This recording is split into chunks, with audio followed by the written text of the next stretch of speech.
All right, everybody, welcome back. South by Southwest Live AI Profit Machine House. My name's Chris Weiser here with a special guest. We got Trent Knox here from Austin, Texas. What's up, buddy? Doing well. It's a great event so far, man. You brought out people. Pretty cool. Yeah, we got Bringing the Heat tonight. It's pretty exciting. We got Noah Hunton here this afternoon. We got Chingy here. You just did a little networking out there on the front desk. I came in and out, but I caught it. Yeah, I like it. So tell us about yourself. We got a whole crowd here watching tonight. Tell us about yourself. Yeah, so people probably know me as a content producer. I produce content for, different people in small business, podcasts, live streams, webinars. I'm interested in the event because I became a builder. I work with a lot of people on Lovable, Replit, these platforms.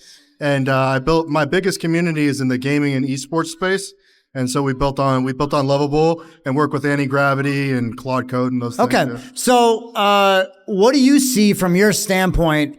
How's AI changing your side of things? Like, obviously you're talking about Lovable and Replit and some of the baseline builder platforms. Yeah. But what does it look like from your standpoint? How is this making you more profitable today? Yeah, in terms of marketing side, like the biggest brand we work with is Opus. Opus does most of like the content repurposing. Clips and stuff, right? Clips are the main thing. I mean, if you think about Twitch or Kick or any YouTube or whatever, like the big thing that drives the most traffic is going to be those clips.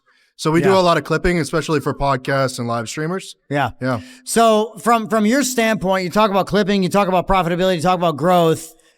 How does all the AI side, does it make you more efficient? Does it make you better? Like looking at from and what's your role in your company, just so I'm clear? So I'm the owner operator. I run my own agency. You are the guy. I knew that, but I just want to make sure everybody knows. Yeah. So from your standpoint, how does it make you more efficient? How does it help you make your team more efficient? Well, so I was actually talking to someone else at the event earlier, and like I feel like in the beginning of the year, it's very much personal brand driven.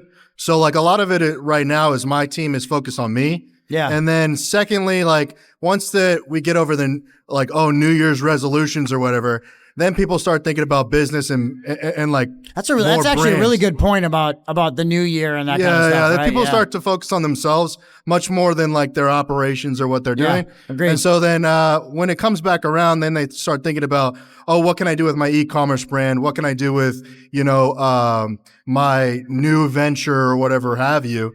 And so, but to more directly answer your question, I think AI is a time reducer. So it'll speed you faster to the new copywriting you have to do on your website or the clips that you have to create. It's going to reduce the amount of time that you have to create new forms of content or new packaging or the leverageability factor, the leverageability and scale factor helps you next level. How many people do you have in your team right now? Well, it depends on what you talk about, like partners and everything like that. Let's just say full-time staff. Let's just say full-time staff. Three. Okay. So, it makes you, and what does part-time staff look like? Oh, so, we work with people in India. We work with people in Pakistan, everywhere in that regard. But in terms of like more like part-time, full-time, we have somebody in AI that's based in Chattanooga, and then we also have somebody who's in India. So does that, from your standpoint as a leader, and this is where I was going with that question, does it help you like massively increase their workload and make them more efficient from your standpoint?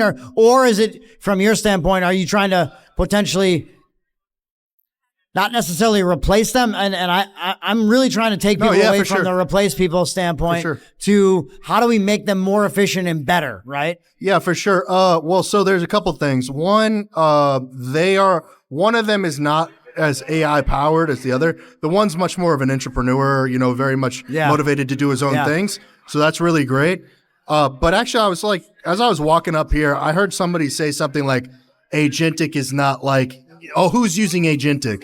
And that blows my mind. That's almost kind of comical if you really think about it. Yeah, right? and I think it's actually probably a lot true right now. Yeah. But as Manus, as these open clause and things like that evolve, there will be more opportunity to replace your virtual assistants and your. Well, I think to me, like the agentic is a joke mindset. It's kind of like I understand what you're saying. It's not perfect right now, but how early are we? Very We're early. so insanely early, right? Like it's so insanely early that. Maybe right now it's not perfect, but it's definitely coming, and we're getting to the point where, but agentic is the future, right? I mean, it is. Yeah, absolutely. So I think from my standpoint, it's looking at it like you have to be a forward-thinking leader. It sounds like your mindset is around that as well. Just had a crazy squirrel going nuts here. Was it a black squirrel? Because No. we have black squirrels. It's a brown squirrel. Oh, it's a brown squirrel. Live video, folks. So from that standpoint, where's your head around the AI first leader mindset? Is that something like it sounds like you're fully embracing that? Well, I just surround myself with builders. I think right now you have to. Yeah, I but agree with I'm that. in Discord communities. I'm in, school groups, these things, just looking for the next person who's building something that's going to, influence me or motivate me or make me, a much more of a predator in the video space over here. Yeah, I love it, producer, editor. That's our guy Jeff over here hanging out, sitting here all day, just working with us, waiting for shit to happen. Yeah.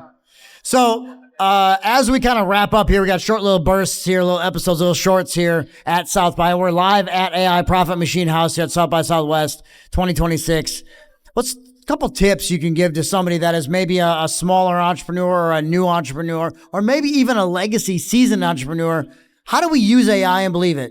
Well, I would just say, I give credit to your event. I've met people at all different, stages right now. I think when I bring up agentic, not everybody's really talking about it. They don't get it yet. They don't really get it. But I think people who are maybe entrepreneurs or working in their organization, or even if they're entrepreneurs, getting started with, and I want to say this, like people who have a fear, or not a fear, but an aversion to paying for a subscription or subscription fatigue, just figure it out. Like I agree with that. You have to buy into these programs because there are features there that are going to organize the way that you do your work. And they're only subscription right now. You can build them yourself, with open source models and whatnot, but it's really complicated. So I would say to get started, you just need to have a relationship with a chat, whether it's OpenAI or Claude or it's Grok or whatever it is, just to start to establish that relationship on a commercial level. Yeah. If you're an entrepreneur or you're an intrapreneur. A lot of people are just using it as consumers right now. Well, and so many people are just using it as almost a chat bot, right? Exactly. So it's kind of like taking AI yourself girlfriends, how many AI girlfriends you got, man? Yeah. So I think, a good lesson for everybody, take it past the chatbot stage. Yeah. You're maybe not agentic yet, which, for the most part, an agentic mindset is, think of an employee. Could you hand over something to an agent or to an AI bot and just let them work? Yep. You really can't yet, maybe, but I think certain things are getting there. You might have to buy an AP. 100%. But as we go, I think that's a really good advice. So, all right, Trent, good to see you, buddy. Man, great to meet you. Great conversation. And AI Profit Machine House here at South by Southwest Live. We'll see you guys soon. Take care.